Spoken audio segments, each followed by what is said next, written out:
This is just a sample of the audiobook. To get the complete audiobook, access the link posted in the first comment. Say you climb onto your bicycle at 16th and K Streets Northwest, 3 blocks from the White House, with the intention of pedaling westward. The first mile and a half is about as unpleasant as it gets.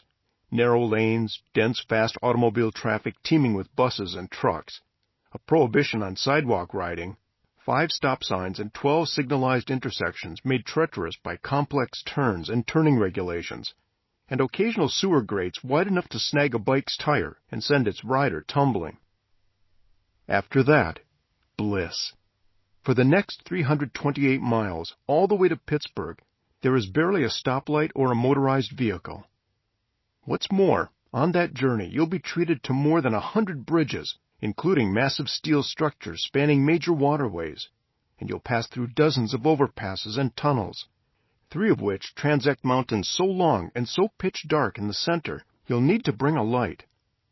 And almost never in the 5 or 6 day journey up and down river valleys and over the precipitous folds of the Allegheny Mountains will you be pedaling on a grade steeper than 2%.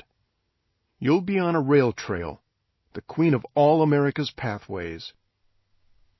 Building a bicycle route of such extraordinarily high engineering quality from scratch today would cost around $4 billion, a political impossibility. Yet, there it is.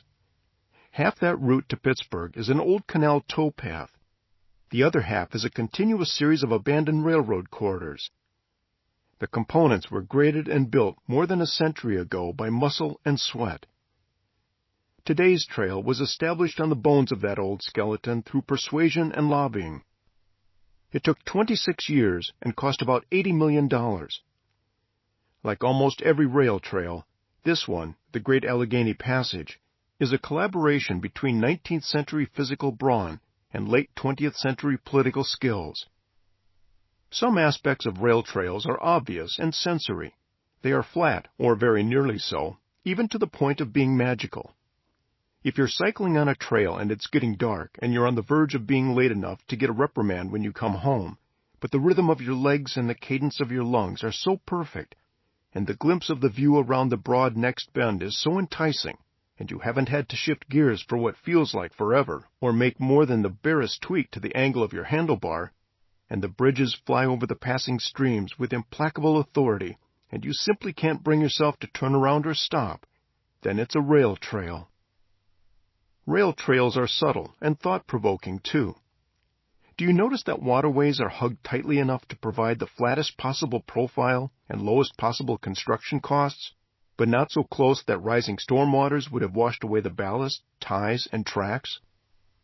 How about those overturned granite, cast steel, or concrete posts inscribed with a W and lying forlornly in the underbrush? They were whistle posts, each one positioned hundreds of yards ahead of country road crossings to remind a locomotive engineer to sound the whistle. I've seen dads on tandems instruct their children to go, woo, woo, woo, woo. That's the proper rulebook cadence, as they whiz past the posts. The rail trail is laid onto the detritus of a surpassed technology. Today's bicyclists, walkers, runners, skaters, skiers, equestrians, and even snowmobilers are merely Johnny-come-lately beneficiaries of a surface network created by radically different people for a totally different purpose. For a 19th century Irish, black, or Chinese railroad worker to look up from the bed of a rock-hewn tunnel or iron truss bridge and see a 21st century lycra-clad cyclist gliding silently by on a feather-light bicycle would have been as jolting then as it is today to read of scientists' claims that birds somehow evolved from dinosaurs.